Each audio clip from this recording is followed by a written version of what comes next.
No diferenciamos entre la gente con uniforme militar y los civiles. Todos son blancos en esta fatwa. Existía mucha tensión por lo que podría salir mal. ¿Y si Bin Laden no estaba ahí?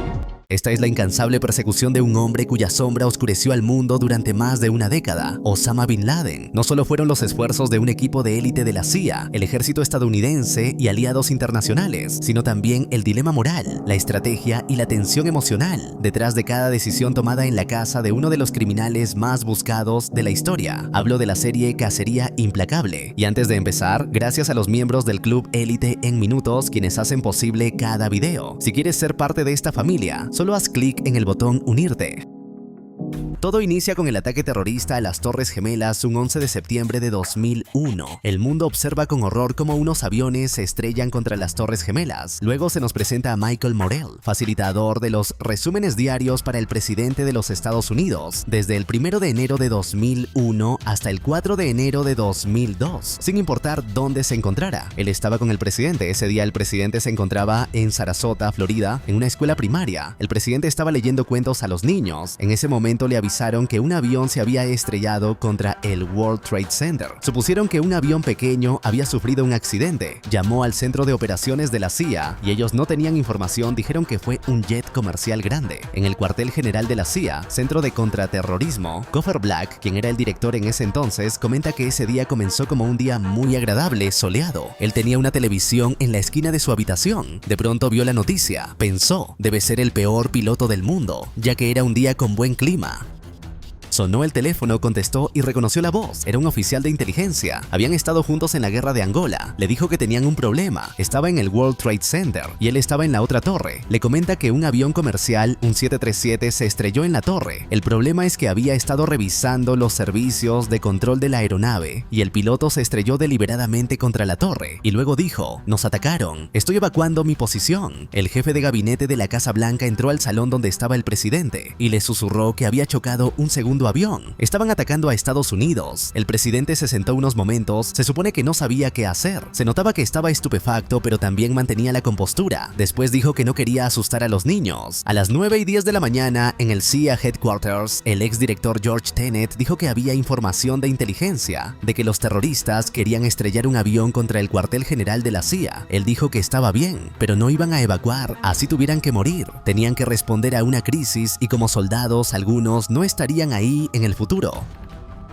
Gina Bennett, analista de contraterrorismo de la CIA, recuerda que su supervisor los reunió y dijo, el director ordenó la evacuación del edificio, excepto del centro de contraterrorismo, sabían que debían hacerlo y lo harían. Cindy Storer, también analista de contraterrorismo de la CIA, miró a sus colegas y les dijo que llamaran a sus seres queridos para que cuidaran a sus perros y cerraran las puertas porque irían a la guerra. Tracy Walder, integrante de la CIA, comenta que no había tiempo para procesar cómo se sentía. Recuerda ver a una persona llorando y que alguien la pateó porque no querían oír personas llorar, tenían cosas que hacer. En ese momento ella no lo estaba procesando, pensaba que lo que le pidieran hacer había que hacerlo y pensaban en cuándo sería el siguiente ataque, pues ese no era el final, cómo sería el próximo ataque, sería igual a ese o diferente. Se apresuraban a descubrir otro objetivo. Al mismo tiempo, la Administración Federal de Aviación estaba tratando de averiguar qué pasó con otro avión que había sido secuestrado y de inmediato trataron de averiguar hacia dónde se dirigía. Este avión secuestrado, que sería el tercero, iba directo a Washington. Inmediatamente alertaron a la Casa Blanca. A las 9:36 de la mañana, un avión atacó el Pentágono. Kevin Schaffer, oficial de la Armada, recuerda que nadie pensó que su ubicación estaría en riesgo. Todo ardía a su alrededor. Se arrastró para salir por un agujero enorme, con quemaduras y humo inhalado, siendo el único sobreviviente de su sección. Ese día, el presidente era el blanco principal. Michael Morell comenta que alguien llamó a la Casa Blanca, advirtiendo de una bomba en el Air Force One, conociendo incluso su distintivo, Angel. Al llegar al aeropuerto, el servicio secreto rodeó el avión, revisando portafolios y documentos sin excepciones. Durante el vuelo hacia la base Andrews, un avión de combate acompañaba al Air Force One, listo para interceptar cualquier misil. Gina Bennett narra que coordinaba con la FAA para cancelar el tráfico aéreo. Un avión seguía sin responder y se reportó otra bomba a bordo. En el vuelo 93, los pasajeros se enfrentaron a los secuestradores para evitar que usaran el avión como arma contra el Capitolio. Mientras tanto, en el compartimiento del personal del Air Force One, veían por televisión cómo cómo se derrumbaban las torres y el presidente preguntó ¿quién lo hizo? La FIA y la CIA comenzaron a rastrear a los terroristas mediante los manifiestos de vuelo, comparando nombres y pasaportes con grupos conocidos.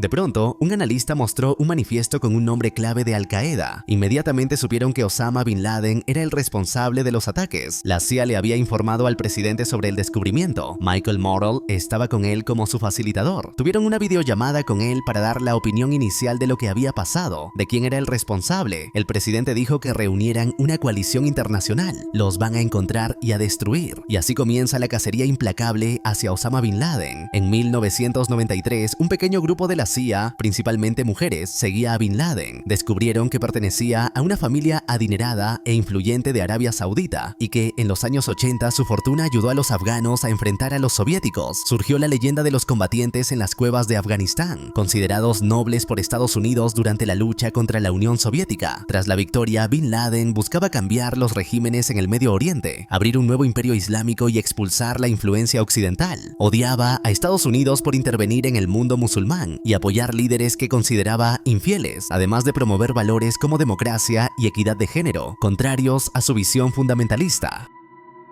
En 1988 fundó Al-Qaeda y convirtió campos de entrenamiento y casas de seguridad antisoviéticas en centros para formar militantes islámicos con fines terroristas, aunque la magnitud de sus futuros ataques era desconocida. En 1992, un ataque en Yemen contra soldados estadounidenses apuntó hacia Bin Laden, quien entendió que Estados Unidos lo perseguía. En 1995, 4 estadounidenses fueron asesinados en Arabia Saudita, con Bin Laden como responsable. En 1998, atentados en Kenia y Tanzania mataron a 210 personas, los peores hasta entonces, nuevamente atribuidos a él. En 2000, 5 estadounidenses murieron en Yemen al atacar un buque de guerra estadounidense, el peor atentado naval moderno con Bin Laden como principal sospechoso. Para la CIA, estos hechos señalaban el inicio de una nueva ola de terrorismo. El 19 de abril de 2001, la CIA recibió información sobre amenazas de Al-Qaeda contra objetivos estadounidenses. Todo indicaba que se aproximaba un ataque importante. Enviaron cerca de 100 alertas a la Administración Federal de Aviación, aduanas y la patrulla fronteriza, advirtiendo que los blancos podrían ser símbolos nacionales como la Casa Blanca, el Capitolio y el capitalismo estadounidense. Michael Morrell informó al presidente que Bin Laden planeaba múltiples operaciones y que los ataques podían ser inminentes. El 11 de septiembre de 2001, a las 10:28 de la mañana, colapsó la segunda torre del World Trade Center.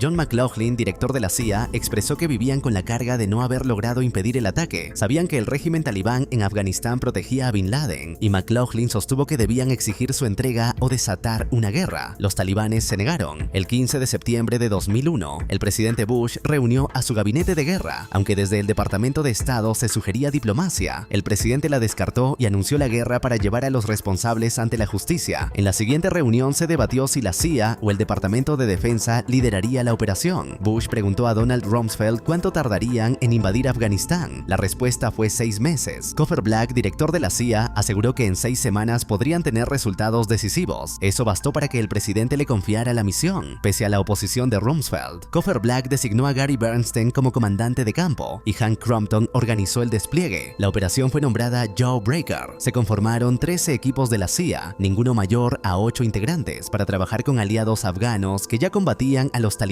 con el objetivo de localizar, enfrentar y destruir a Al-Qaeda. La orden era clara: llevar a Bin Laden ante la justicia.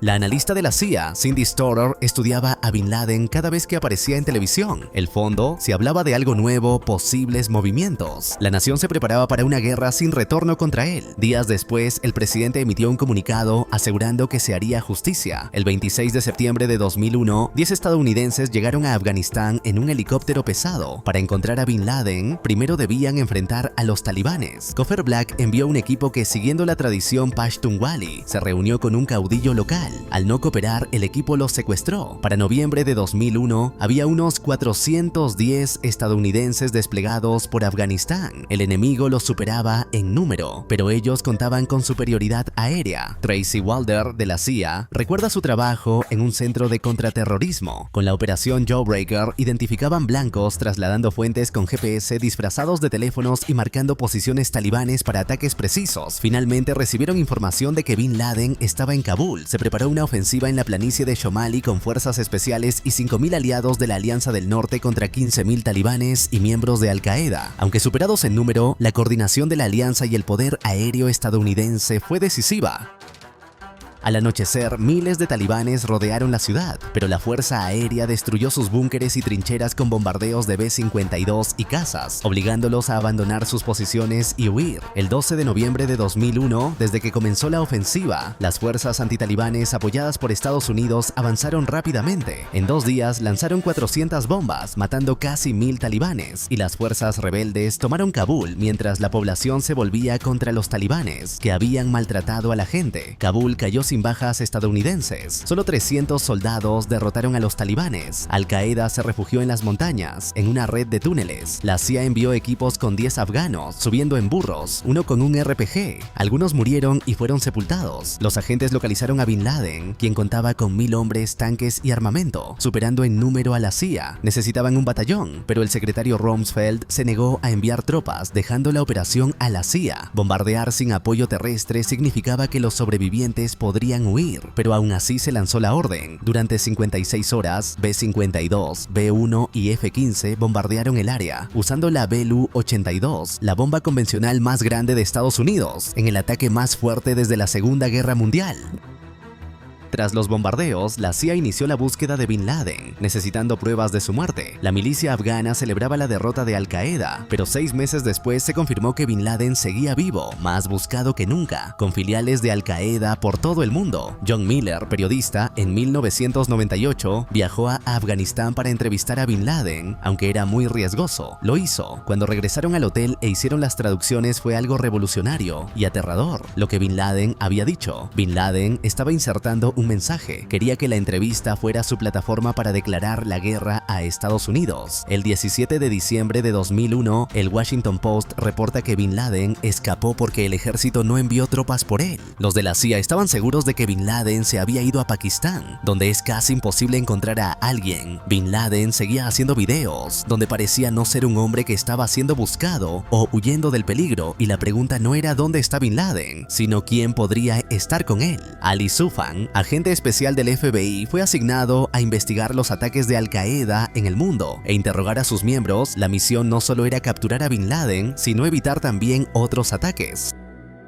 Las fuerzas estadounidenses buscaban indicios en Afganistán que pudieran llevarlos a él. En la casa de seguridad de Al-Qaeda encontraron un video donde Bin Laden estaba explicando la operación. Cuando Bin Laden siempre hablaba en videos sobre el ataque del 11 de septiembre, mencionaba a Mukhtar, dejando en claro que Mukhtar era parte del círculo cercano de Bin Laden y podría ser una de las pocas personas que supiera dónde estaba Bin Laden. Trataron de averiguar quién era Mukhtar. Los siguientes al mando eran unos cuantos tenientes muy cercanos a Bin Laden. Estaba Abu Zubaydah, quien se sospechaba era el jefe de operaciones de Bin Laden. Estaban siguiendo varias de las pistas y en medio de todo eso creyeron que habría otro ataque. Cuando Al-Qaeda escapó de Afganistán no fueron a esconderse, siguieron conspirando y planeando. El país seguía en alerta máxima después de que inteligencia escuchó rumores sospechosos. En diciembre de 2001 hubo un incidente perturbador a bordo de un jet de American Airlines esa tarde. Los oficiales dijeron que una sobrecargo descubrió un pasajero con una bomba. No hay duda de que ese hombre quería acabar con su vida y derribar el avión. Había suficientes explosivos en su zapato. Richard Reed fue el supuesto terrorista del zapato. Fue el primer esfuerzo de Al-Qaeda para resurgir en otro avión con otro ataque terrible.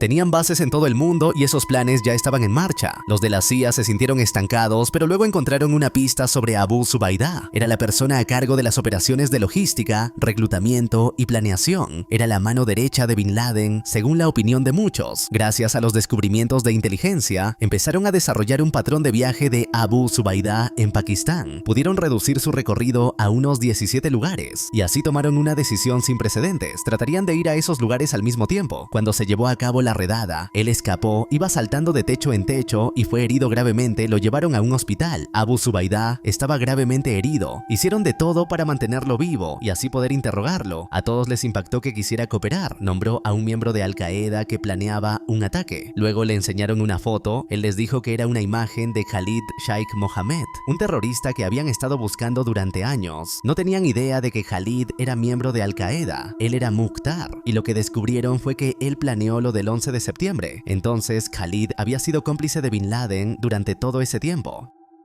En 1993, Khalid lanzó un ataque al World Trade Center. Trabajaba con una red local, consiguieron la camioneta, los explosivos y colocaron una bomba bajo el World Trade Center. Él quería que se viniera abajo. Estuvo muy cerca de derribar el edificio. Él logró llegar a Afganistán, localizar a Bin Laden y le vendió la idea de que el blanco sería el World Trade Center. Pero ahora el plan era mayor, pues eso incluía atacar el Capitolio y el Pentágono. Bin Laden era la inspiración y el líder carismático, la mente maestra, era Khalid. A través de varias operaciones espías, descubrieron que estaba en Pakistán, Rawalpindi. Eso activó la operación para capturar a Khalid. En marzo de 2003, la CIA y agentes pakistaníes realizaron una redada en una casa. Revisaron cosas de interés, los familiares estaban dormidos y Khalid estaba en ropa interior. Cuando lo atraparon, pensaron que los llevaría hasta Bin Laden. Fue una captura muy significativa. La captura fue muy importante porque interrumpió las cosas que planeaba y supieron de las operaciones en proceso. Bin Laden microgestionaba la organización. Él aprobaba las asignaciones. Estaba muy involucrado en la planeación de los ataques. Era el líder activo de Al-Qaeda. En noviembre de 2003, en Estambul, Turquía, una camioneta con explosivos detonó durante las oraciones del Shabbat. Un grupo relacionado con Al-Qaeda se adjudicó la responsabilidad.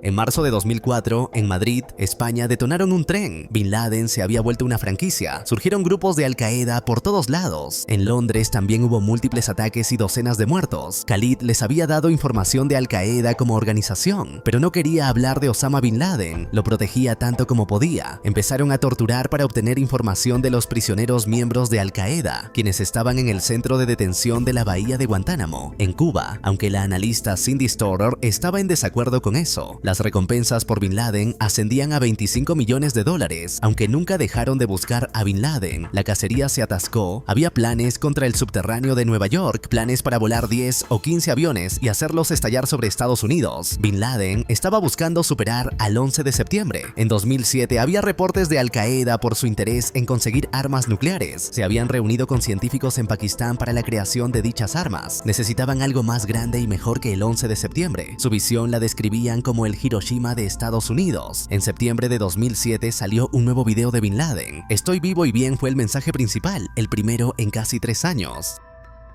Habían pasado 6 años desde el 11 de septiembre y no tenían pistas, y los medios decían que la red de inteligencia había fallado. En enero de 2009, el presidente Bush recibió al hombre que sería presidente en menos de 2 meses y medio, Barack Obama, y la necesidad más urgente que Obama tendría que resolver sería un ataque a la nación. Cuando Obama tomó el poder, dio la orden de duplicar esfuerzos en la búsqueda de Bin Laden. Leon Panetta, director de la CIA, poco después de hacer su juramento, entró al despacho oval para hablar con el presidente y le dijo que su principal tarea como director de la CIA era atrapar a Bin Laden. Michael Morell, quien fue subdirector de la CIA, comenta que siguieron todas las pistas, nunca dejaron de buscar. Una posibilidad para abrir una puerta llegó de uno de los países aliados del Medio Oriente, en Jordania. En 2009, los jordanos tenían bajo su custodia a un doctor llamado Al-Balawi, arrestado porque apoyaba las opiniones de un yihadista, las ideas de Al-Qaeda. Su incentivo era no ir a la cárcel, y si entregaba a líderes importantes de Al-Qaeda recibiría una recompensa, y los jordanos lo enviaron a Afganistán para infiltrarse en Al-Qaeda.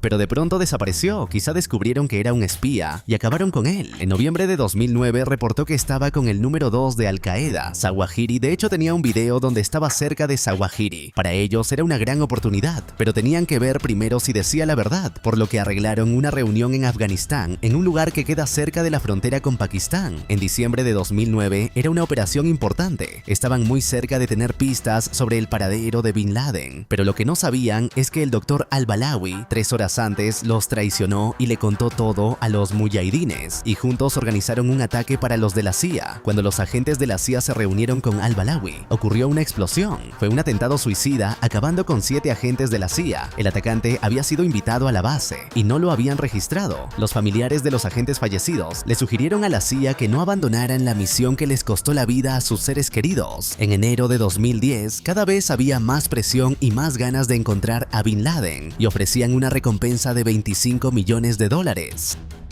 Habían chocado con toda clase de pistas frustradas. El ejército hizo varias redadas para capturarlo, pero ninguna tuvo éxito. Kevin Schaefer, agente de la CIA, cuenta que el 11 de septiembre estaba trabajando en el Pentágono. Fue el único sobreviviente de su sector. En 2009, un amigo lo llamó y le propuso trabajar en el equipo que busca a Bin Laden. Cada vez que Bin Laden aparecía en televisión, los analistas de la CIA examinaban cada detalle y empezaban a estudiar cada aspecto de sus declaraciones. Trataban de rastrear cómo llegaban los videos a la estación. Como no usaban dispositivos, seguramente debía usar mensajeros, y si seguían a uno de esos mensajeros, podrían dar con el paradero de Bin Laden. La CIA siguió todas las pistas. La pista del mensajero empezó en 2002. En África del Norte sabían que Bin Laden tenía un mensajero de confianza. Hicieron muchos esfuerzos por encontrarlo. Los detenidos les mentían. Y luego, a finales de 2002, había un agente de Al Qaeda en manos de un gobierno norteafricano que había sido arrestado y estaba siendo interrogado. En ese interrogatorio mencionó a alguien que trabajaba con Bin Laden antes del 11 de septiembre y que trabajó con Khalid después del 11 de septiembre y que hacía de mensajero entre ellos, y dijo que el nombre del mensajero era Abu Ahmed.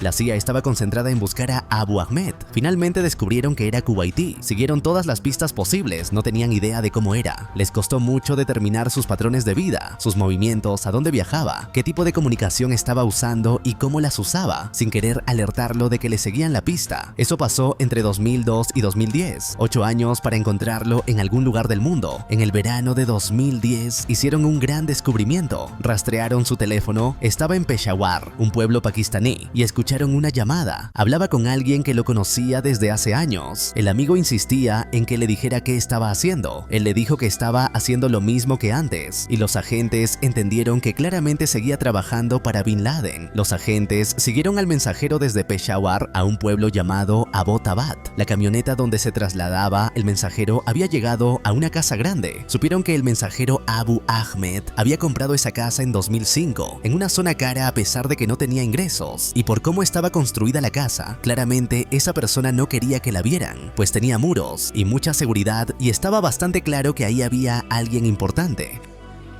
El 21 de septiembre de 2010, le informaron al presidente de Estados Unidos sobre el hallazgo y que tenían la fuerte sospecha de que Bin Laden podría estar ahí. Al finalizar la reunión, dio 2 órdenes a Leon y Michael. La primera fue que averiguaran qué sucedía en esa propiedad, y la segunda que no se lo dijeran a nadie. Nadie más del gobierno podía saberlo. Comenzaron entonces una vigilancia constante a la propiedad. Con el tiempo empezaron a ver a mujeres y niños que salían y entraban, así que comenzaron a rastrearlos y monitorearlos, y descubrieron que en el complejo vivían 2 familias, la de Abu Ahmed y la de su hermano, pero al ampliar la fotografía satelital descubrieron que había una familia más que nunca salía de la propiedad. Luego vieron que una misma persona siempre salía a caminar en el patio. Calcularon la altura y era la misma de Bin Laden. Pensaron que quizás lo habían encontrado. El 12 de febrero de 2011, invitaron al reportero John Miller, el que le hizo la entrevista a Bin Laden en 1998, a ver a la unidad de Bin Laden de la CIA. John Miller fue a la CIA a revisar imágenes. Querían saber si John tenía videos de Bin Laden caminando, para ver si su forma de andar coincidía con la de la persona que sospechaban que era Bin Laden. Las imágenes mostraban ciertas similitudes, pero no eran la prueba definitiva de que se tratara de Bin Laden.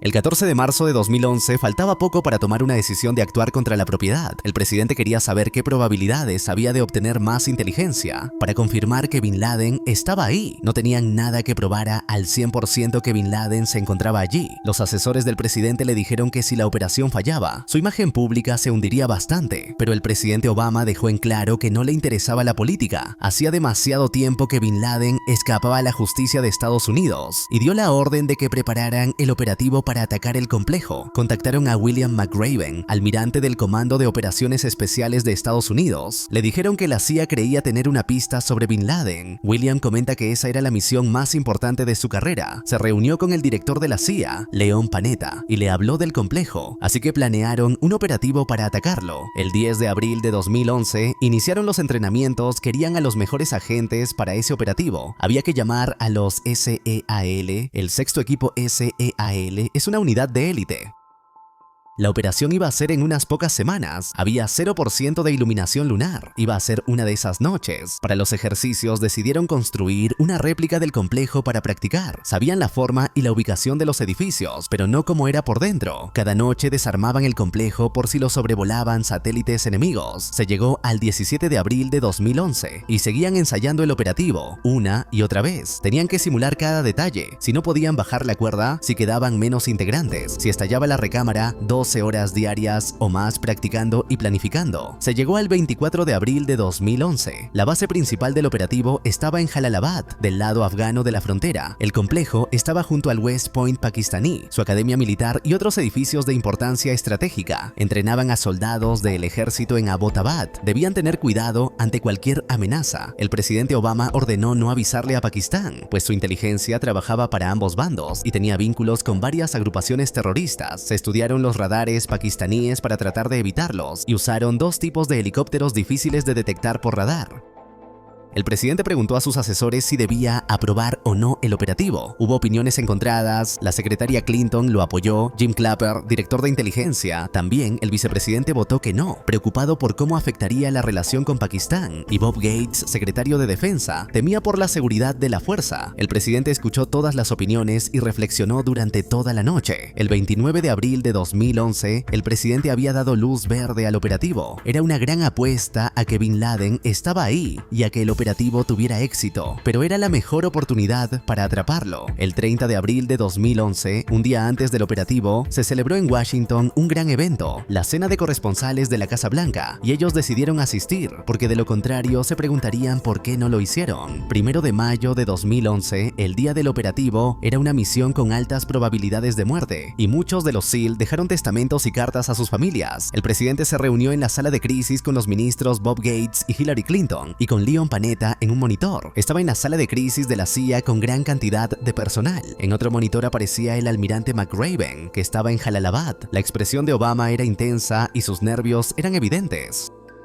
A las 10:51 de la noche comenzó el operativo. Con helicópteros nuevos sobrevolaron el espacio aéreo afgano. Luego cruzaron la frontera hacia Pakistán y la preocupación creció, pues estaban expuestos a ser detectados por los radares. Mientras sobrevolaban Pakistán durante 4 minutos, el tiempo en la sala de crisis parecía detenido. La ansiedad se disparó a 2 minutos de llegar, el punto más vulnerable, ya que la academia militar pakistaní estaba muy cerca y cientos de soldados podían atacar a los SEAL. El técnico aéreo se acercó y abrió la puerta. Miraban por la ventana a 2 minutos de la casa. La idea era sobrevolar y descender, sorprendiendo al objetivo desde la terraza. Eran las 12:30 de la noche del 2 de mayo de 2011. Los helicópteros se acercaron a la propiedad, pero uno comenzó a tambalearse, cayó con fuerza y se estrelló. Mientras tanto, la expresión de Obama reflejaba shock y preocupación. Todos morían de ansiedad, a la espera de alguna señal. Los vecinos empezaron a reaccionar, encendieron las luces, y en ese momento el operativo llegó a las redes sociales. Ya se sabía lo del helicóptero, pero no identificaban que era estadounidense. Creyeron que era pakistaní. La misión corría peligro. La ráfaga del helicóptero contra el muro de 5 metros creó un vórtice. Perdió sustentación, se inclinó y cayó sobre el corral.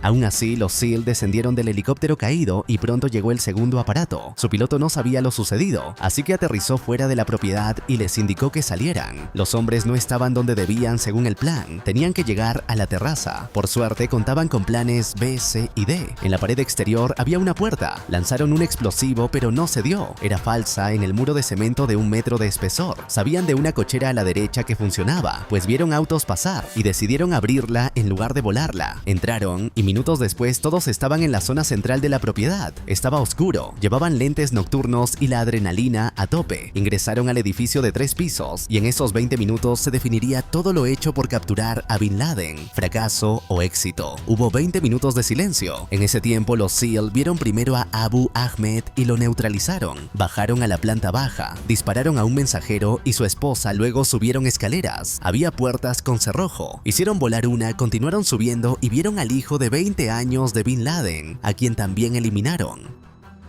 Al final de las escaleras había una cortina. Al abrirla, vieron gente, entre ellos Osama Bin Laden, quien no se rendiría, así que le dispararon. Mientras tanto, en la sala de crisis, el tiempo avanzaba lentamente. Tras 19 minutos, el comandante en tierra llamó. Habían atrapado a Osama Bin Laden, lo habían eliminado. Nadie aplaudió en la sala. La justicia tardó, pero llegó. Mientras tanto, los SEAL, en las oficinas de la casa, encontraron discos duros antiguos, tomaron todo lo que pudieron y comenzaron la evacuación. Afuera de la propiedad, los vecinos se acercaron por los disturbios. Tenían un colega lingüista que intentaba contenerlos mientras los SEAL aún no querían salir. Buscaban encontrar algo que proporcionara pistas sobre algún plan y así salvar miles de vidas. Luego salieron con el cadáver de Bin Laden para subirlo al helicóptero, se fueron y volaron el aparato estrellado que contenía material delicado. Los pakistaníes ya se habían enterado. Se activó el radar y vieron abrirse los silos. Lanzaron un par de F-15 para intentar interceptar los helicópteros. Fueron 85 minutos de tensión hasta llegar a Afganistán. Cuando el helicóptero salió de Pakistán, los pakistaníes desistieron y finalmente todos en la sala de crisis pudieron decir misión cumplida.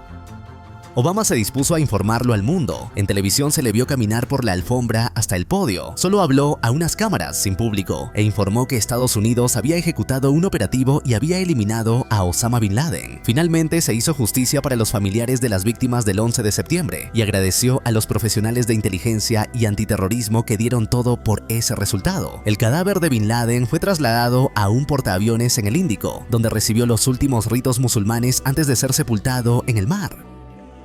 Este video llega gracias a todos los miembros del Club Élite de En Minutos, los que sostienen este canal y hacen posible que cada semana tengas resúmenes de cine y series. Tú también puedes ser parte de este grupo exclusivo, ver resúmenes de películas en cartelera resumidas al instante, pedirme directamente el resumen que quieras, entrar a una biblioteca privada con contenido que nadie más ve y, lo más importante, recibir el reconocimiento y agradecimiento de toda la comunidad como alguien que hace posible este proyecto. No lo pienses más, únete ahora mismo a la familia con el botón que dice Unirme.